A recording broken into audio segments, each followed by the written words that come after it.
دوستو جہاں پہ بات ہو رہی ہو دنیا کے امیر ترین لوگوں کی وہاں پہ شیخ سلمان کا نام نہ آئے ایسا تو ممکن نہیں ہے۔ شیخ محمد بن سلمان نے اپنی دولت کے ایک چھوٹے سے حصے سے 3,500 کروڑ روپیوں کی ایک پینٹنگ خرید ڈالی۔ ان پیسوں سے شیخ سلمان 3 بوئنگ 747 جہاز، 25 F-16 طیارے اور 1200 فلی لوڈڈ لیمبرگینی خرید سکتے تھے، لیکن پھر بھی اتنے پیسے شیخ سلمان نے یہ پینٹنگ خریدنے میں کیوں لگا دیے؟ شیخ محمد بن سلمان کا خاندان 15,000 لوگوں پر مشتمل ہے اور یہ خاندان نہ لاکھ پتی ہے نہ کروڑ پتی ہے، بلکہ یہ خاندان پورے 1.5 خرب ڈالر کا مالک ہے، یعنی 1.4 ٹریلین ڈالر۔ اگر لوکل کرنسی کی بات کی جائے تو یہ 106 خرب روپیوں کے مالک ہیں۔ آج ہم آپ کو بتائیں گے کہ ان کے پاس اتنا پیسہ آیا تو آیا کہاں سے، اور محمد بن سلمان اتنا پیسہ آخر خرچ کہاں پہ کرتے ہیں، آخر وہ کون سے مہنگے شوق ہیں جو سعودی پرنس کرتے ہیں۔ مزید آگے بڑھنے سے پہلے میرے چینل معروف.pk کو سبسکرائب کر لیں تاکہ ایسی آنے والی انفارمیٹو ویڈیو سب سے پہلے آپ لوگوں تک پہنچتی رہے۔ محمد بن سلمان مڈل ایسٹ کے امیر ترین انسان مانے جاتے ہیں۔ یہ لوگ اتنے امیر ہیں کہ دنیا کی مہنگی سے مہنگی چیز بھی ان کے سامنے کوئی معنی نہیں رکھتی۔ شیخ سلمان جس خاندان سے تعلق رکھتے ہیں انہیں ہاؤس آف سعود بھی کہا جاتا ہے، اور یہ خاندان دنیا کے سب سے امیر ترین خاندانوں میں سے ایک ہے۔ اس خاندان کے پاس برطانیہ کے شاہی خاندان سے بھی 16 گنا زیادہ پیسہ ہے، لیکن آخر ان کے پاس اتنا پیسہ آتا کہاں سے ہے؟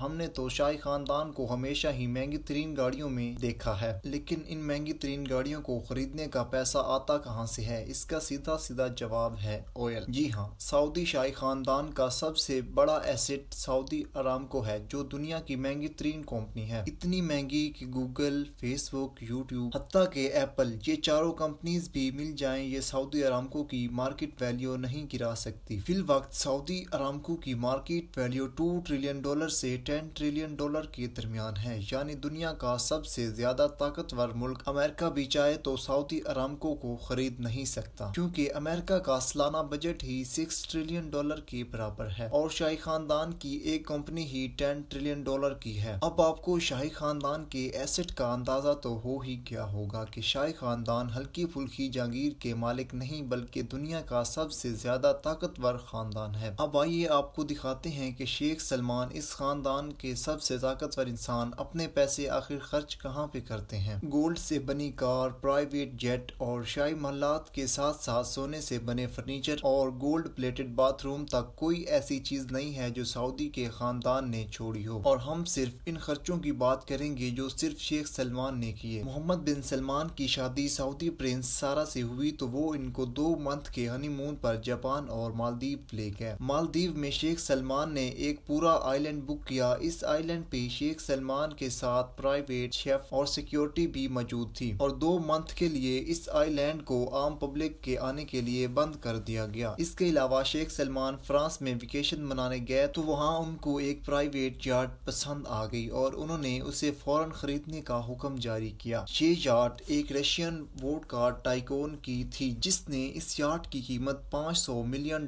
بتائی، لیکن کیونکہ شیخ سلمان کو یہ یاٹ پسند تھی اور انہوں نے اسے منہ مانگی قیمت دے کر اس یاٹ کو اپنے نام کر لیا۔ اس خوبصورت یاٹ کا نام سہرین ہے، جس میں 2 سوئمنگ پول، ہاٹ ٹبز، 2 ہیلی پیڈ، ایک جمنیزیم اور ایک مووی تھیٹر بھی ہے۔ اس عالیشان یاٹ میں 15 روم ہیں جن میں 25 لوگ عیش و آرام سے رہ سکتے ہیں۔ اس کے علاوہ شیخ سلمان نے 2014 میں ایک اور یاٹ بھی خریدی تھی جس کا نام پیگاسس 8 ہے۔ بیچنے والے نے اس یاٹ کی قیمت $60 ملین مانگی، جو تقریباً 450 کروڑ روپے بنتی ہے۔ اس عالیشان یاٹ میں بھی وہ چیزیں پائی جاتی ہیں جو کسی بڑے سے بڑے 5 اسٹار ہوٹل میں ہوتی ہیں۔ اس کے علاوہ سعودی پرنس نے 2015 میں فرانس میں واقع چیٹو لوئس 14 نامی محل خریدا۔ اس محل کی قیمت نیو یارک ٹائم کے مطابق $300 ملین ہے، جو بنتے ہیں 2280 کروڑ روپے۔ یہ خوبصورت محل 630 ایکڑ پر پھیلا ہوا ہے۔ اس کے علاوہ نیو یارک ٹائم کے مطابق شیخ سلمان نے 2017 میں لیونارڈو ڈاونچی کی ایک پینٹنگ خریدی۔ یہ پینٹنگ امریکہ میں ایک آکشن میں بکی تھی اور یہ دنیا میں سب سے زیادہ مہنگی بکنے والی پینٹنگ تھی۔ جی ہاں، محمد بن سلمان نے یہ پینٹنگ $450 ملین میں خریدی، جو 3500 کروڑ روپے بنتے ہیں۔ یہ پینٹنگ محمد بن سلمان نے اپنی سپر یاٹ سیرین میں لگائی ہوئی ہے۔ دوستو آج کے لیے اتنا ہی۔ اگر آپ کو میری ویڈیو اچھی لگی ہے تو چینل کو لازمی سبسکرائب کر لیں تاکہ ایسی آنے والی انفارمیٹو ویڈیو سب سے پہلے آپ لوگوں تک پہنچتی رہے۔